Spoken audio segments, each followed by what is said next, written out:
Klay Thompson and Dereck Lively are certainly two players on the Dallas Mavericks. We're going to preview them here on today's DLLS Mavs. They're certainly two players. Yeah, they are.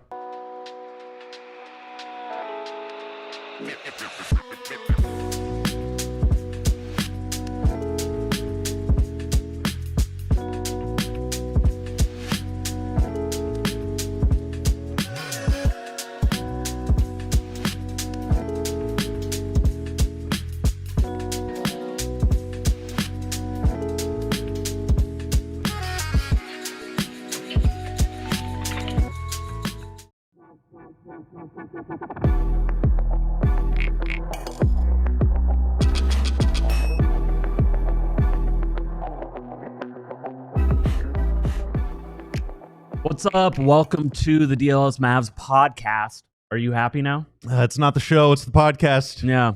Let's go. I'm Tim Cato. We've got Bobby Caralla. We are here to do two-player previews. We missed doing one yesterday. It was kind of an error on our end. Yes, we had a guest, though. An intentional error. Yeah, we had a guest. We're going to double up. We did in football parlance. We did a punt. Do it two-a-day? We did a punt. Well, now we're going to do it two-a-day. Yes. Yeah. Oh my God. Punt. Marc Stein. Marc. I swear Marc was just there. I swear, like 30 seconds ago, he was sitting there. What happened? I don't know. All we have left is just a chair. No, an empty chair. Marc Stein will be along later in the show. I'm desperate to dial up the Stein line. Well, we're not going to do that per se. Okay. Not in an official way. Bobby Caralla, what do you think of Klay Thompson? Oh, we're just diving right into the hot topics. All right. Do we have more back and forth to discuss? No more witty banter. Mr. Crazy, hello. Ardell, hello. Lone Star Rob, hello. Ronald, hello. Tomorrow, next week, Kevin Gray will be back. He will be, I'm sure, doing a better job as host than me. I think today is just a lot of. No, it's action packed. Yeah, it's action packed. We gotta go, man, because we're talking about two of the most important Mavs. I think if you envision like the best scenario possible for the team this season, obviously that starts with Anthony Davis and Kyrie Irving, like in whatever order you see fit. But then right after that, outside of maybe Cooper Flagg, it's Lively and Klay. It's the best shooter on the team and one of the best shooters of all time. And it is the best, well, not the best big man because that's AD, but the guy with unbelievably good potential that also lines up to Cooper Flagg's age in Dereck Lively. And so we're talking about them. For Klay,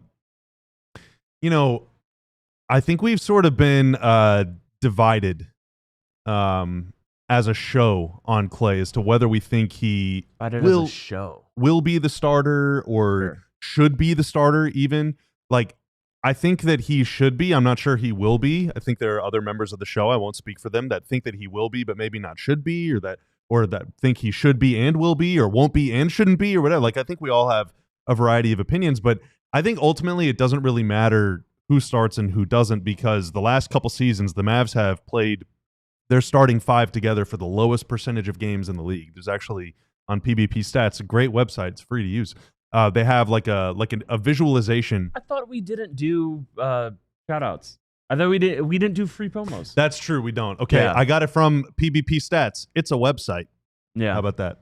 Well, you're still saying the brand name. I have to cite my sources. I got it from a website that has a name that rhymes with me. Yeah. Okay. Stats. No, I guess that checks out. Okay.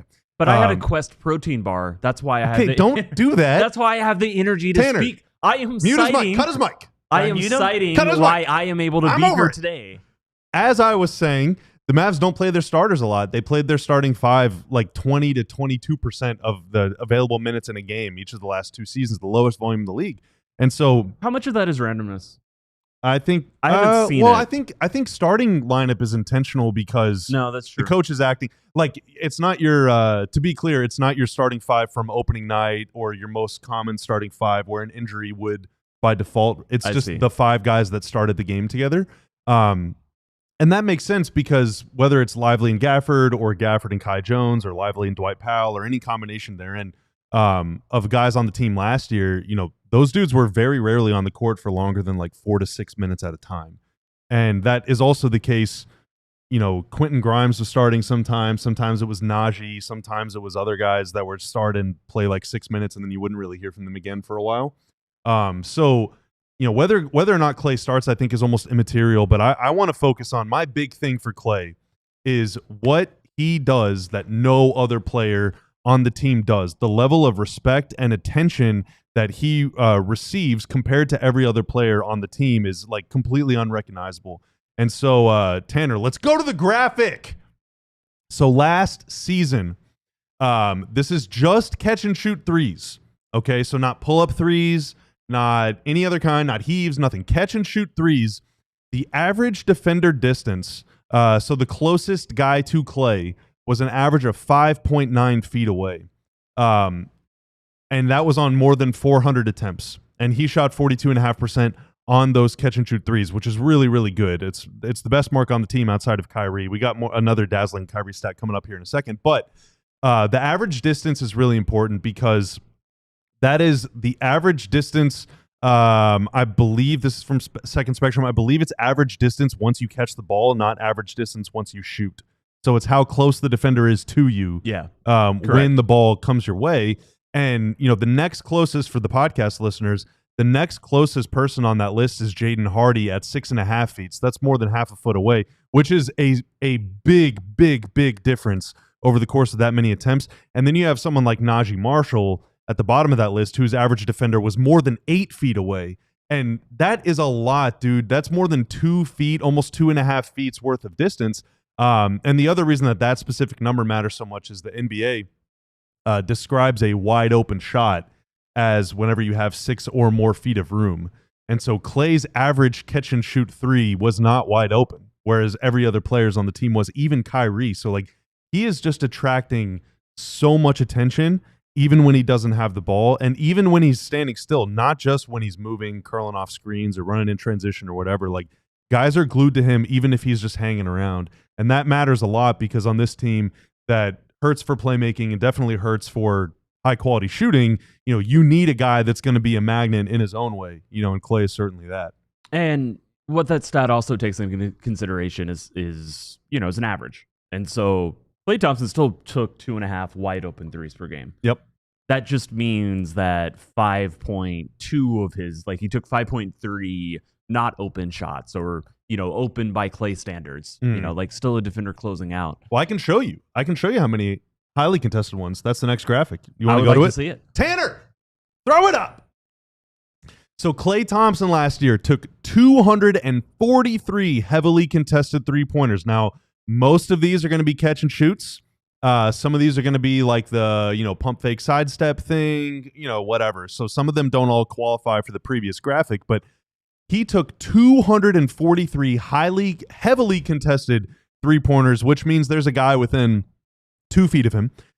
He took more of those than any other player on the team last season took on catch and shoot threes in general. Like Klay is drawing so much attention, and he shot 40.3% on those threes. Now, how about Kyrie a little further down the list? 50% on heavily contested threes. That guy's makes him better. Unbelievable. But Klay, again, is just drawing so much attention. That's, for the number of games he played last year, that's a hair under around 3-ish, 3 or so heavily contested threes a game that he's hitting at a 40% clip or better than a 40% clip, which is just unbelievable. Yeah. I don't know if I've ever hit a heavily contested three in my life. I don't know. Yeah. Not the way the NBA describes it. William in the chat, does the stat include all the open shots Luka created for him? So I would say a lot of Klay's open threes came earlier in the season than toward the end. Right. Just because you have Luka and Kyrie in many of those instances out there. But it also comes in transition. Like those are going to be wide open threes. Those are something that Klay and the Mavericks hunted. There's also just breakdowns. I would agree that, yes, more of them probably came earlier in the year, but, But that's where, sorry to kind of cut you off. That's where I think, we all kind of viewed Klay and the addition of Klay as an enhancement to the Luka Kyrie kind of system and like the spread pick and roll system. Like he's a luxury, but now I think as the team is kind of reinventing itself, he goes from a luxury to, in my opinion, a necessity. Like you need Klay out there. You need that guy. Instead of Klay feasting on the open space created by Luka and Kyrie, you need Klay to create the open space for other guys to feast on. And so I think that makes his role, again, whether he's a starter or a backup, his role that much more important this season. Yeah, no, I think that's fair. It's, it comes down to skill set, like skill set. If you have a skill set scarcity, of course there's this much more importance on Klay Thompson, whether he's a starter or not. How many minutes do you think he's going to play? Like, just roughly speaking. Per game? I'd be surprised if he played more than like 28. What did he play last year? It was around 28, right? 30? Something like that? At 27. 27? Yeah. Oh, wow. Okay. Would it surprise you if he played fewer? Averaged? It wouldn't shock me because he's now going to be turning 36 next season. Yeah. But it also, or is he next season? He didn't close a lot of games, especially like back half of the year, even close games. He was not out there.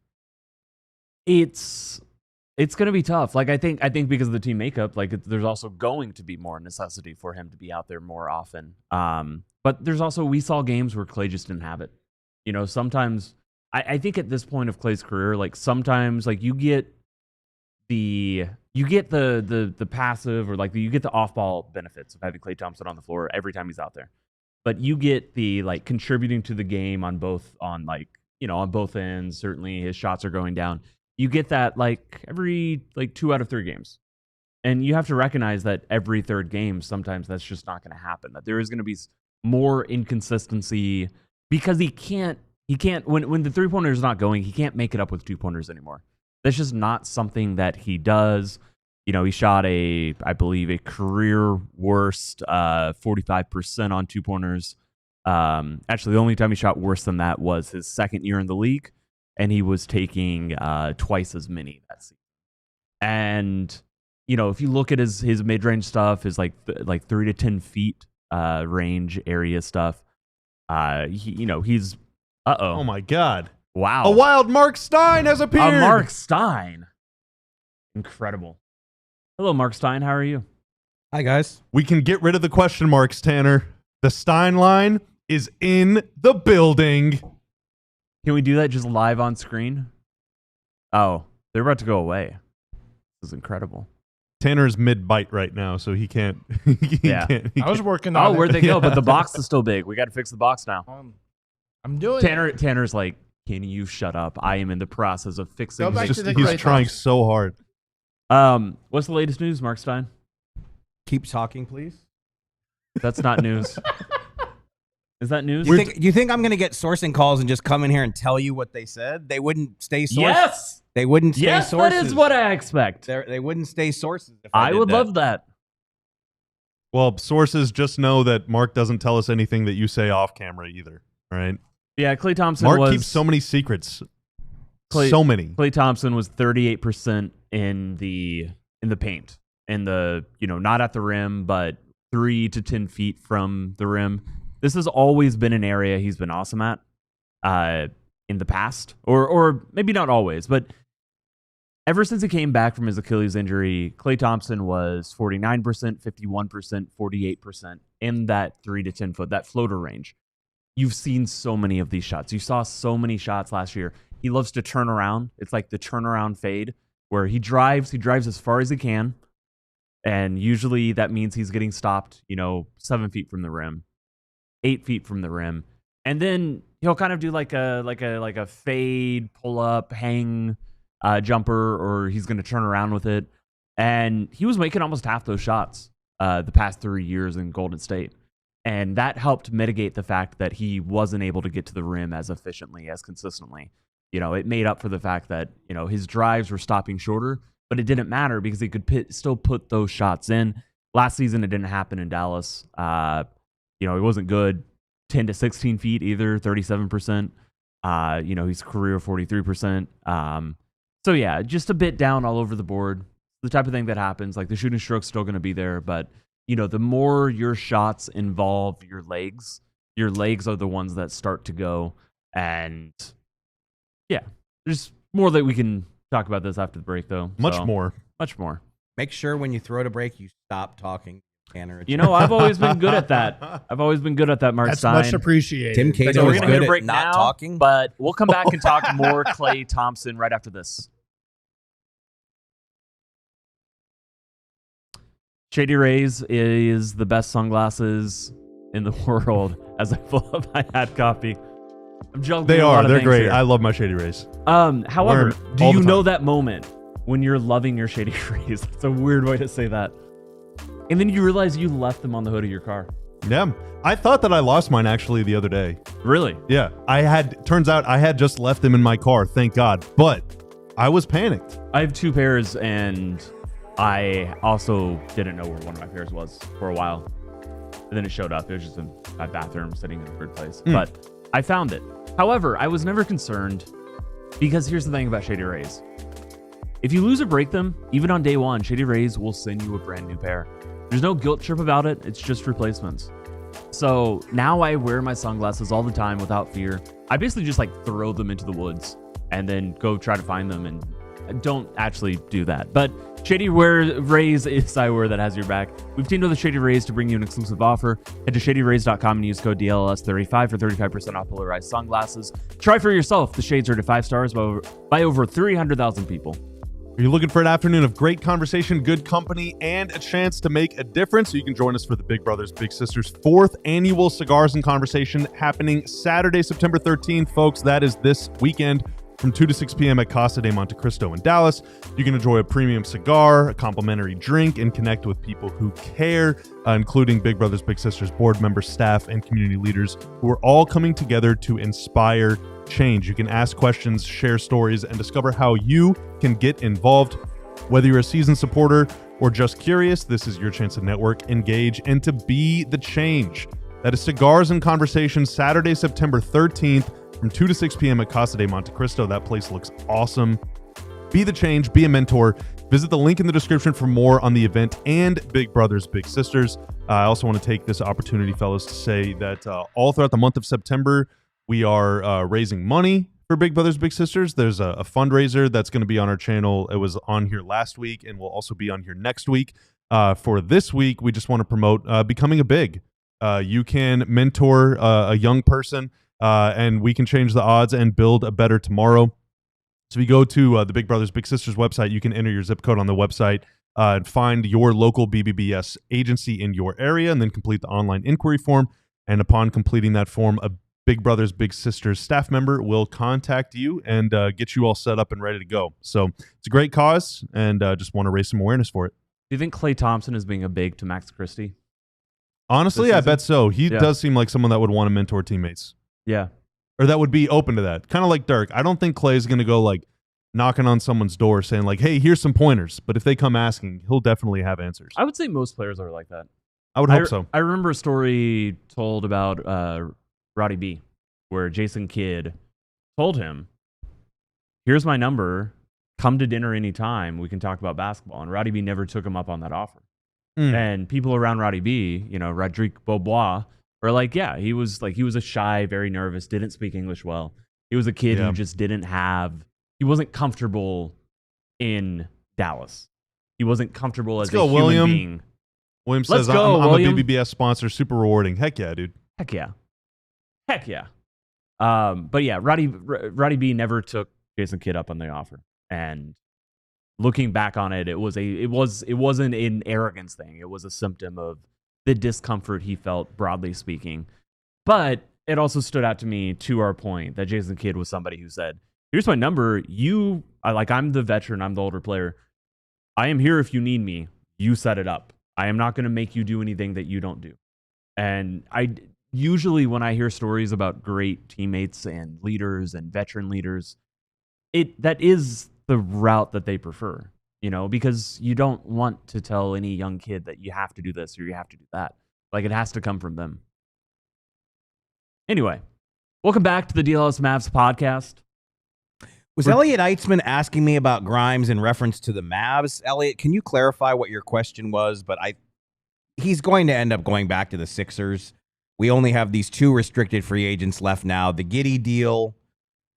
Chicago got a deal done with Josh Giddey. We know Cam Thomas took the qualifying offer. So we still have Kuminga and we still have Grimes. But we're going to get the resolution here, I think, in the next couple of weeks. October 1 is the deadline for those guys to either accept the qualifying offer or not. So I do think in the next 3-ish weeks, these things are going to finally play out. But it is interesting to note that with that deadline being on October 1st, there are 5 teams going abroad.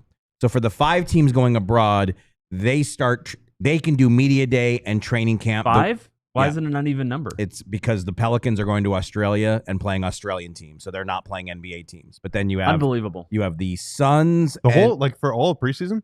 Just for 2 preseason games. Okay. Teams like the year the Mavs went to Abu Dhabi and Madrid, they were allowed to start early. So there are 5 teams that are allowed to start early. The Knicks and the Sixers are playing in Abu Dhabi. Suns and the Nets are playing in Macau, and the Pelicans are going to Australia by themselves and playing 2 Australian teams. So those teams can all do media day and their first practices at some point during the week of September 22nd. Everybody else in the league, and the Warriors are on that list, media day is September 29th. First day of practices is September 30th. So because theoretically Kuminga can stretch this thing to October 1st, it does raise the possibility that the Warriors for months have been expected to sign Al Horford. They've been expected to sign DeAnthony Melton. They've been expected to re-sign Gary Payton II. They have 6 roster spots open. If that doesn't get resolved till October 1st, that means that on September 30th, when the Warriors start training camp, that they might not have their whole team, which is wild. What if they just go into the season with just 9 players? Can they do that? Okay, I'm going to skip right over that. Go right to Grimes. Well, the Mavs did it last year. That was March. That wasn't the start of the season. So why is it different in October than it is for Grimes? I was told the games are more important later in the season. Exactly. Elliot has been asking about Grimes and the Sixers. I thought by now we would see a deal with Grimes because the rumbles were that the Sixers were going to offer like a 3-year deal.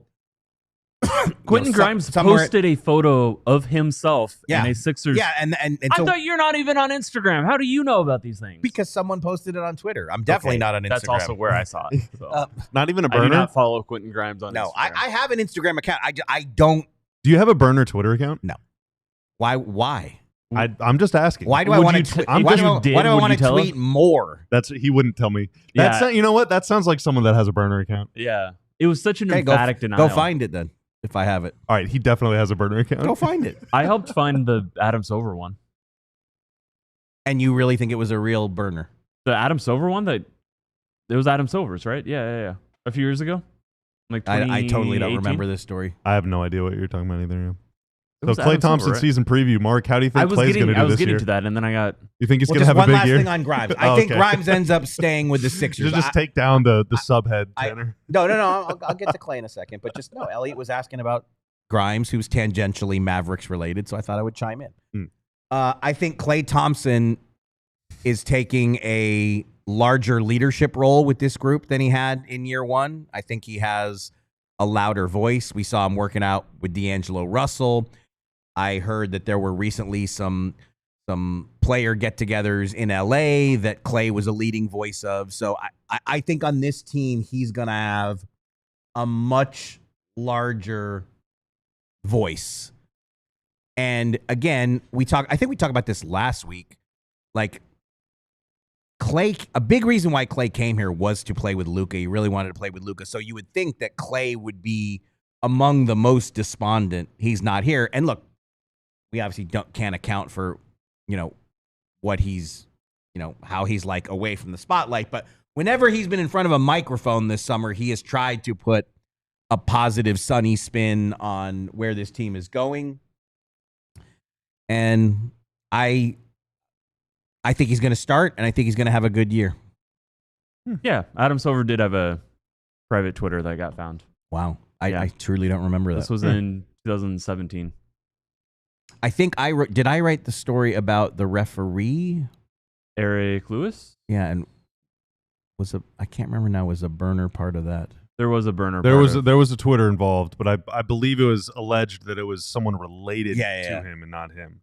But this is all in the past. Yeah, that was 2 years ago. Bygones, and all that. I can't remember anything. All that good stuff. Okay, so how is Jacob missing the show but tweeting in the but posting in the chat? How does that work? Well, maybe it's on mute. Yeah, maybe he just popped in to say that he's missing the show, but then like he can't stay.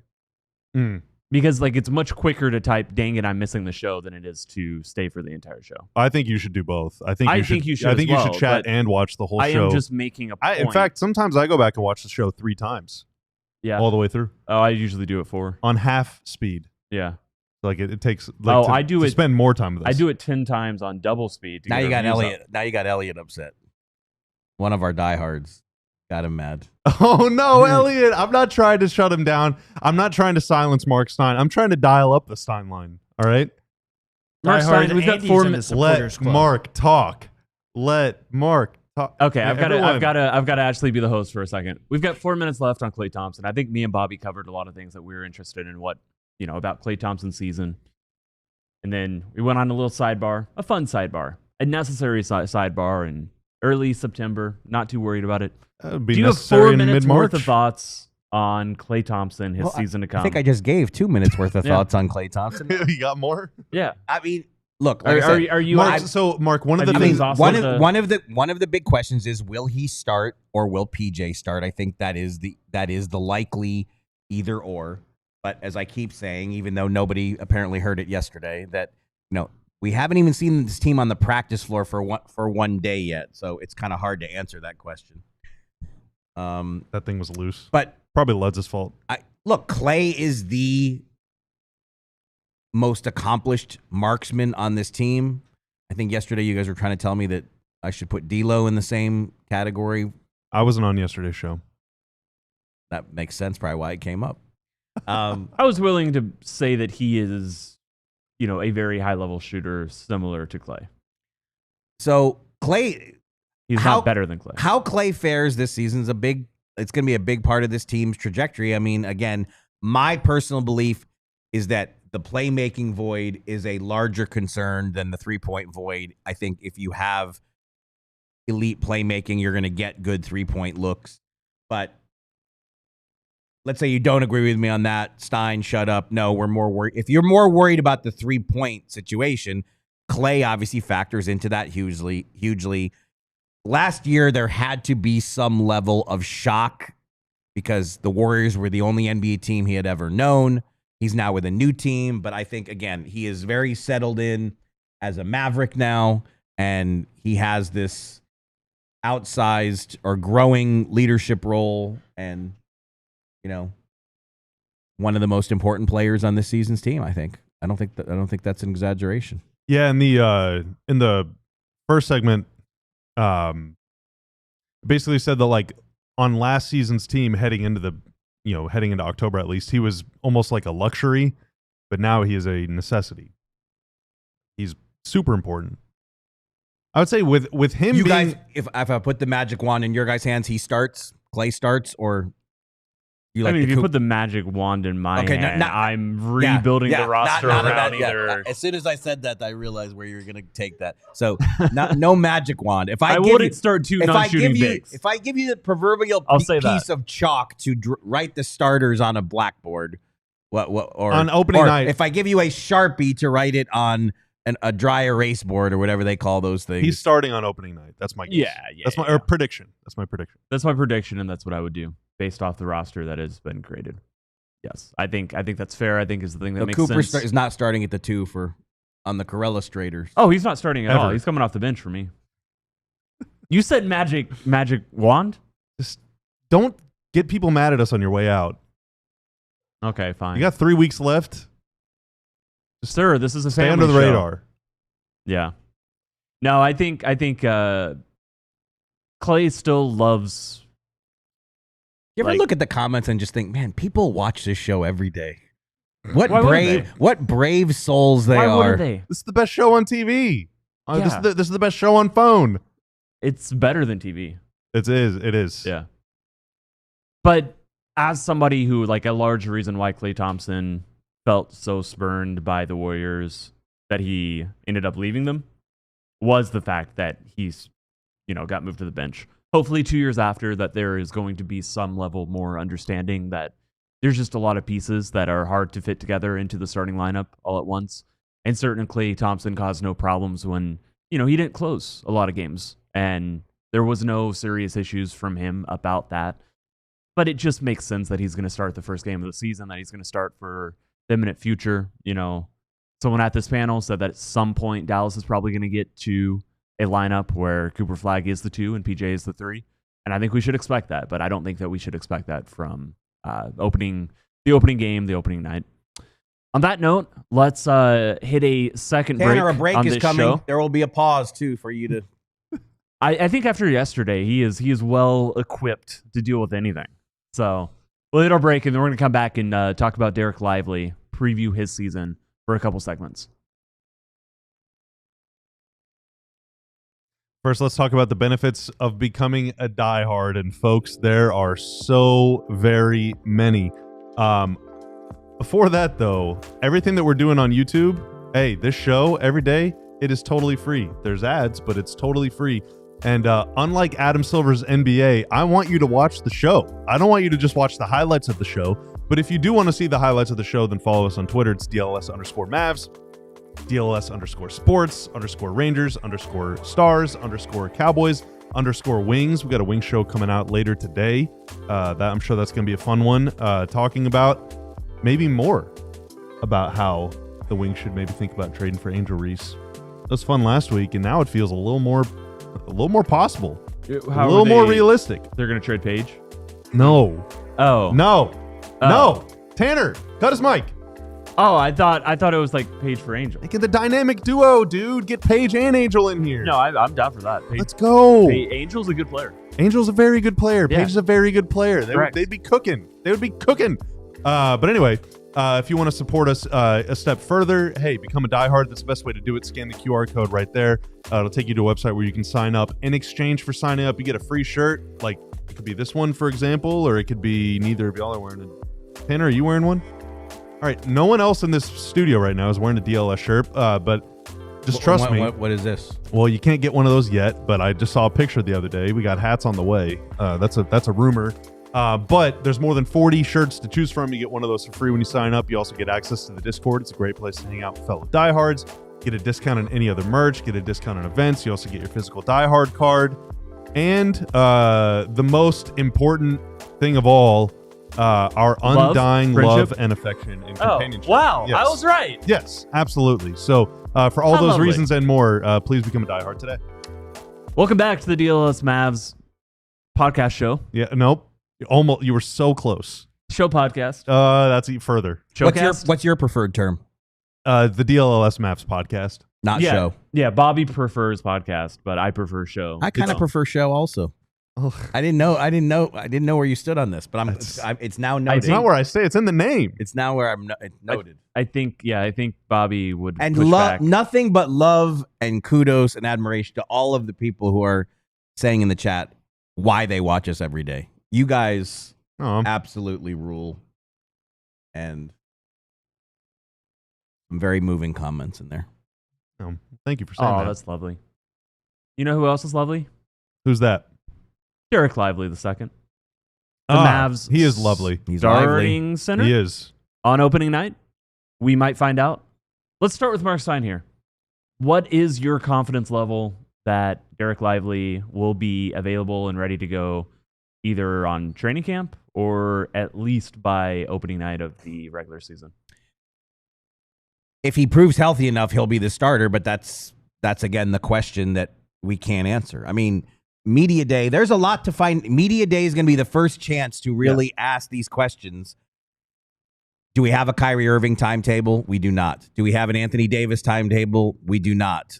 Do we have a Dereck Lively timetable? At this point, we do not. So these are all, I mean, I want to know them just as much as anyone. And September 29th, I suspect, will be the first chance we get to ask those questions. Doesn't guarantee that we're going to get firm timetables, and that's not just purely a Mavs thing. That, you know, every team is cagey and coy with injury stuff. But Bobby, sometimes go ahead. I can say this clearly. The hope is that Dereck Lively is the opening night starter, which means if he's healthy enough, he's going to start. But they've got Gafford re-signed. Gafford has started many, many times. I don't know the exact breakdown. I leave that to the guy who's adept on Basketball Reference to look up his great website, his starts and off the bench splits. Yeah, don't plug them. It's a very valuable resource. But we do love Basketball Reference. If Gafford has to start, they know they have a starting level center, but the preference, the hope is that Lively is ready to go October 22nd against his good friend Wemby, who he has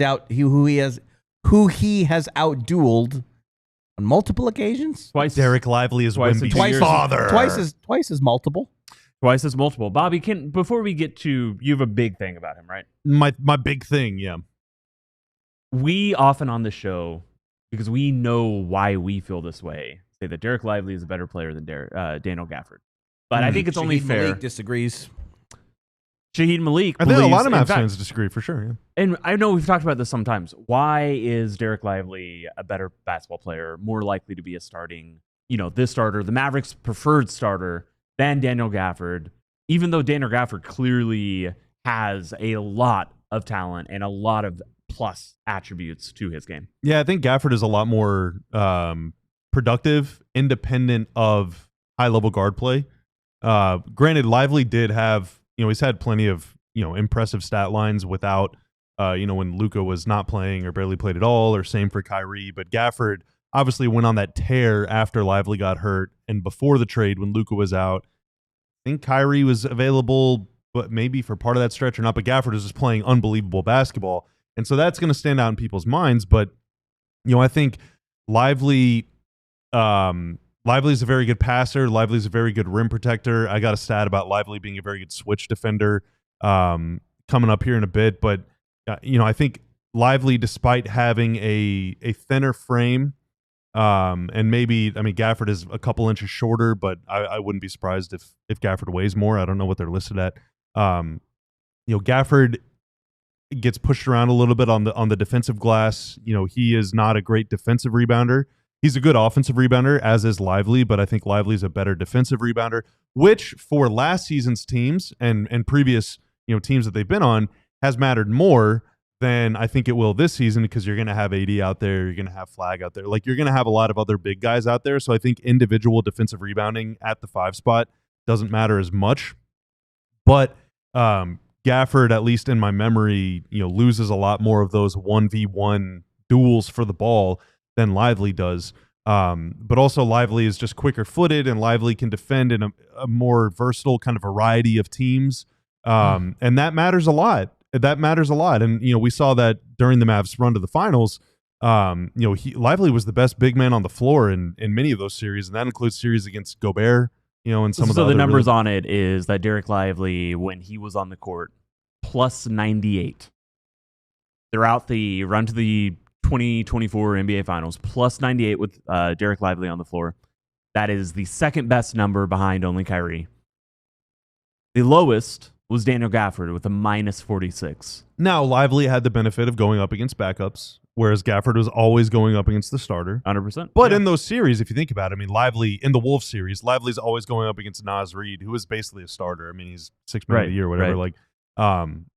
So there's caveats and asterisks for everything. And Daniel Gafford, like his rim protection numbers, his stats, his deep analytic stats are better than Dereck Lively's. Like when he is contesting a shot at the rim, the numbers say that Daniel Gafford is the better shot blocker. That when he's actually there. However, overwhelmingly, the more stats, like the more and more I see stats come in on this stuff, when these are all things that I've been sure of since this finals run, where it became very clear to me that, Dereck Lively is better for your defense overall. That he's going to be there more often. He's going to be more functional. He's going to be able to step out. He's somebody who is just so flexible on the defensive end. He's so smart. Like there's so many moments you can see of him, reading and reacting to a play. And another thing I really like about him, something that I think is just invaluable. Not every center needs to be able to do this, but in the modern NBA, it's increasingly useful to be able to switch. And I hear, Bobby. I do. That Dereck Lively is a very good switch defender. He's a very good switch defender. Yeah. Tanner, let's go to the graphics. I just love yelling your name. Sorry. Tanner! Tanner! So there's one guy that could have been on this list, Zion. I don't know if I count Zion as a big in the way that like Claxton and Jaren Jackson and Lively and Horford and Naz Reid are, but Zion could have been on this list instead of Naz Reid. But over the last 2 seasons, so this is 23-24 and 24-25, bigs like centers, big guys, not fours or guards or wings or whatever. These are the top 5 guys in the league by points per chance against. So whenever this guy switches from the screen defender from the screener to the ball handler, how many points the opponent scores in those scenarios. And when Dereck Lively has switched over the last 2 seasons, opponents have scored 0.937 points per chance, which is very, very good if you're Dereck Lively and the Mavs.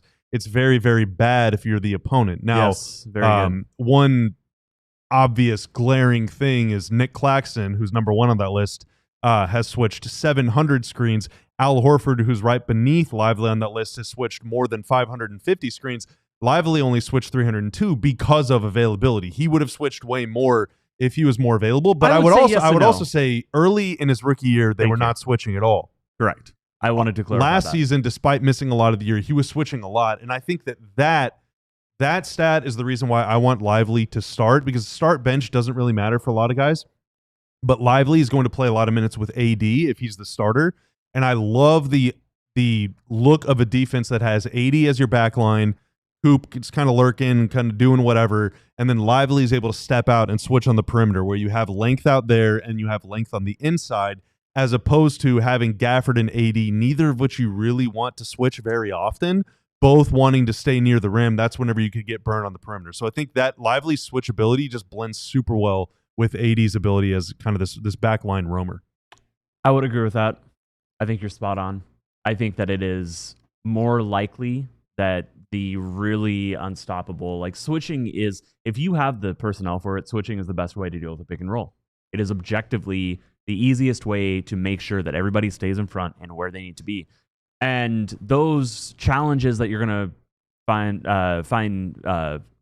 posed, your challenges you're going to find from opponents, it's going to be the starters. This is the starters that are the highest level of basketball players who can really push back and disrupt what a team is trying to do. So, but it's not as Lively switching isn't as valuable. I mean, it is valuable regardless, but I don't think it's as valuable if there's no backline rim presence too. You know what I mean? But I think Lively being able to switch and do really good, effective things is even more valuable if you have 80 behind you, because I would agree. If you get burned, it doesn't really matter. Starting or coming off the bench, he needs to have a huge bounce back season. Yes. After his rookie season, everyone was in love with Dereck Lively. Huge things were expected. Last season, he had just a zillion injury issues. His availability was extremely limited.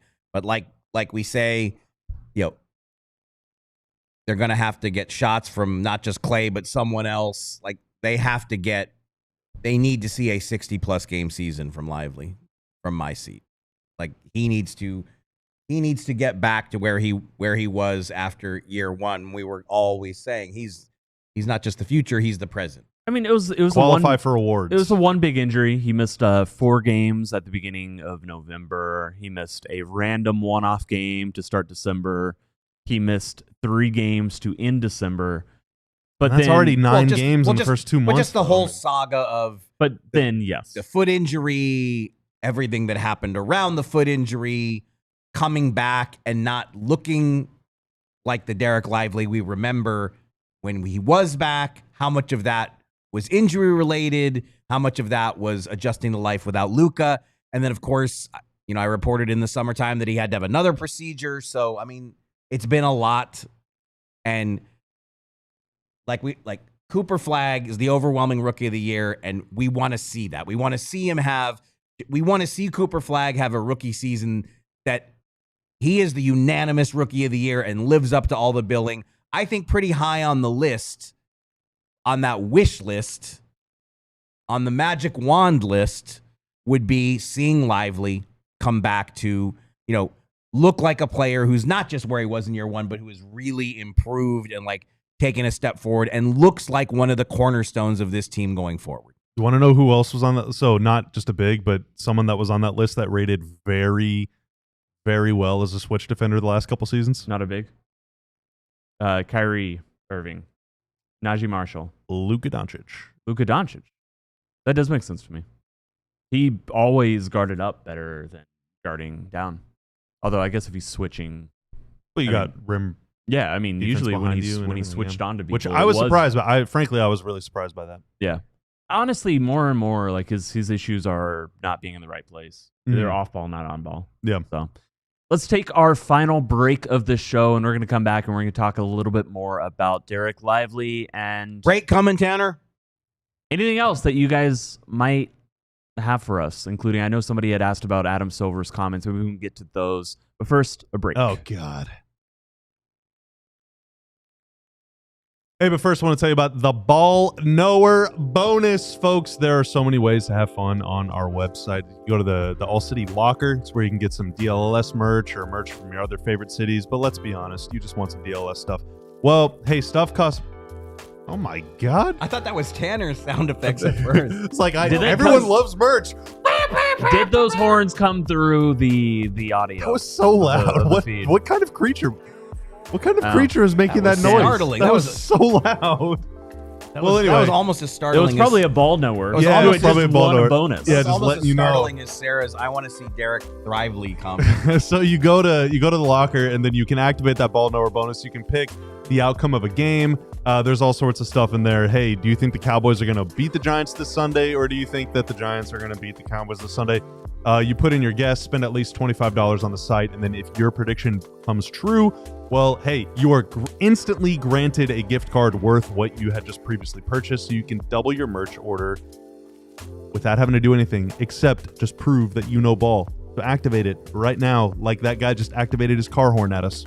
Yeah, it was a very shrill, high-pitched kind of like a train. It did kind of sound like a train. It's like, wait, nobody there's heard no tracks outside. Nobody the heard it, listeners Tanner. didn't get to hear it, so can you make the sound of what it was?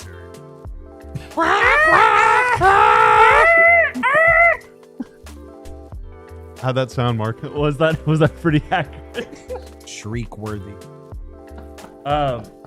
We got a movie club on Monday, by the way. Love and Basketball. We'll put the graphic up. That's all I really need to say about it. But if you want to watch Love and Basketball over the weekend, we will be discussing it on Monday. Marc Stein, if you'd like to watch it and come discuss it with us on Monday, you are also welcome to. Why is that not on Friday? I guess it could be. Because Kevin's not Kevin's here. Yeah, so KG's not here tomorrow, yeah. But I guess we could push it to later in the week. I thought we were doing it Monday. I don't know. We'll have to ask KG Monday tomorrow because KG isn't here. We'll see. Did you? I know. Were you saying that? You guys mean I the segment where he misunderstood. chose the movies without consulting me? Yeah, that segment. The diehards chose the movies. Did they do it on the Discord?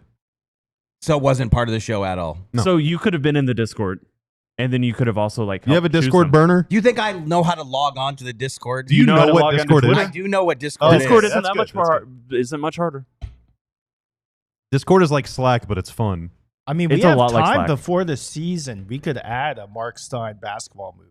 Yeah. Would you want to choose a Do you have a bonus film? sixth movie that is not on this list that we should add? Have you ever seen Uncut Gems? Is the part you're supposed to pick a movie that you haven't seen? That was the No, I mean that's we're it's just bonus choosing points. basketball Like movies. that's why we chose Space Jam, and then that's why we chose Love. I and didn't Basketball. watch Uncut Gems, so yeah. I mean, I don't know when I would. I gotta No, just figure out you when can to pick watch one for us to watch if you want. Yeah, and then join us for it. Well, he's gonna be I gone couldn't for a believe while. that. it. Oh well, I know the one then to pick. I That's couldn't what believe I'm that. saying. I White know Man none Can't of you Jump guys have isn't on seen this. You're What not is it? old enough. The Fish That Saved Pittsburgh. Never heard of Okay. it. You cannot understand what an important movie that was for a young basketball fan. If anyone in here is in my age, Dr. J was in it. Dr. J. I'm J was the actually star. Kareem. I am shocked that I haven't seen this. There are- Or not that I haven't There are a seen that I haven't heard. litany of NBA players in the. This is. This is. You We're gonna have to add this on. You gotta understand. Let's add it. The Fish That Saved Pittsburgh came out in 1979. In 1979, the NBA was barely on TV. So if you were a basketball-loving kid, this movie was huge because all of these stars were in this movie. Look, the premise of the movie is insane. The movie, I mean, I shouldn't give too many spoilers. It's a movie about astrology. It's insane. But, Let's go. But it is so watchable. You know, Cuban was an extra in that movie because it was filmed in Pittsburgh. Really? Like it's Jacob. It is The Fish That Saved Pittsburgh, 1979, starring Flip Dr. Wilson was in. I starring love Flip Dr. Wilson. J as Moses Guthrie, We're franchise player of the Pittsburgh Pythons turned Pittsburgh Pisces. Directed by Gilbert Moses, who also did. Oh, dude, basically every NBA player is in this movie. Wow. Every NBA player. Like, Quentin Grimes is in it? There's like, okay. From the 70s. Filmed in the 70s. Michael Thompson, Clay's father, was in the movie. Wow. Let's do it. And he was playing for a different team in the movie. He had just been drafted #1 overall. That's incredible. Can you imagine Coop acting? No. Not yet. I think it's something that he's gonna have to grow into. Yeah. There's not a lot. I would hope. I would be there. I'd go. Which Maverick would be the best actor? Remember this movie? I bet Klay would be good. And this movie came out before the Mavericks existed, so there are no Mavericks in this movie. I mean, Kyrie is a movie star. Kyrie was in a feature film. I like Kyrie. I like Klay. I think those are both great answers. Elliot brings up White Men Can't Jump. Probably the best basketball movie ever. I haven't seen it. I was surprised. You haven't seen that either? Really? No. I have seen that. I have not. I'm actually very surprised by this. I haven't seen the new one. Tanner, have you seen? No, it's on my list. We can do it next. I've seen it, Marc Stein. For once. I feel like we aren't friends anymore after that. Close. This is unbelievable. I can't believe that I was the one who didn't disappoint you this time. We didn't have Glory Road. So I'm trying to think. So I've seen Glory White Road, Men Can't and Jump nobody came put that out on. in 94, 93, 94. So how old were you? I was born in 91, so I guess that's I would have been a wee lad. Somewhat of an excuse. Yeah. When I was somewhat of an excuse. When I was in high school or early in college, and I was like really getting into basketball, I thought part of getting into basketball was going back and watching a lot of the basketball movies. Well, I think that's part of it. Yeah. Yeah, I think it kind of is. And so, like, I've actually seen a lot of them. That's when I saw White Men Can't Jump. Growing up, I didn't watch watch Semi-Pro. 92. Oh, Semi-Pro. Okay. Yeah, we could have done that one. That would have been fun. I haven't seen Semi-Pro either. Both of those were on like the Die Hard list they could vote on. They just didn't. So basically, we had all these movies, and the diehards chose their favorite 5. That's when I saw Glory Road. We chose a few, and then they voted on the last. Marc Stein has seen Hustle, Sarah. I think even. But there are some I have not seen Love and Basketball. Like Me when neither. I was on this journey, that's the only one I hadn't seen. Of catching up on basketball movies, or just like now's my time to watch them all. Love and Basketball might have even got downloaded through perfectly legal means. Yeah, but never watched. Blockbuster. Yeah. But I think it was even like on my computer at some point, and I just never got around to it. So The Fish That Saved Pittsburgh. I mean, amazing song.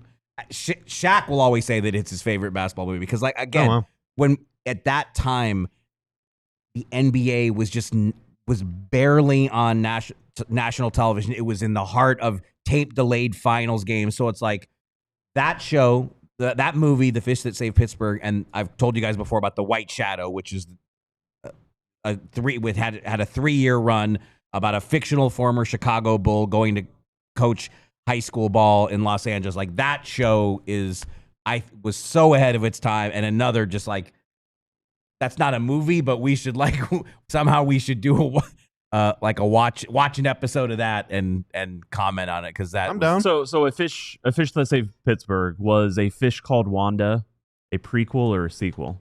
I don't think it had anything to do with it. The Fish That Saved Pittsburgh was unbelievable. So if I'm allowed to spoil some of the movie. Whoa! No, I'm unbelievable. not. No, go ahead. I just read the plot summary on Wikipedia. Yeah, no, you can. I can explain why it's called The Fish That Saved Pittsburgh, but if I'm not allowed to spoil the movie, it's about astrology, and you said it's the Pisces. Yeah, the Pittsburgh Pythons become the Pittsburgh Pisces. I like that. And that's all I'm gonna say. Meadowlark Lemon's in it. I like that. It's so good, and the Dr. J. No, I'm not gonna spoil it. No. Do you think Dereck Lively has seen this movie? I doubt Dereck Lively has seen a movie that was filmed that was released in 1979. I've watched some movies from the 70s. I just watched Chinatown a few weeks ago. All the President's Men. Please tell me you've seen that. I've seen it. Way back. I haven't rewatched it recently. I've been watching movies from the 50s. Patrick in Sweden, you are so right. The White Shadow should be on TV to this day. Like, it should never go off syndication. It was like, again, you're a kid in the late 70s. There's barely any basketball for you to watch, but you have this show in syndication about the greatest trash-talking high school basketball team with their coach who was a fictional former Chicago Bull, Kenny Reeves. Mattis Buzelis, one of the reasons I love Mattis Buzelis is because he brought back number 14 for the Bulls, worn by the fictional Kenny Reeves. I feel like at this point of the show as a host that I can't logically bring us back to Dereck Lively combo. So I think we're just going to keep talking about... I think this has done well. Been lovely. I think it doesn't fit to come back and just talk about Dereck Lively for 4 more minutes. I feel like we hit on a lot of the Lively stuff. I think we hit on most of the big stuff. So now we're just going to talk about movies. really good. Yeah. You guys see the new Wes Anderson? It's got a basketball scene in it. No.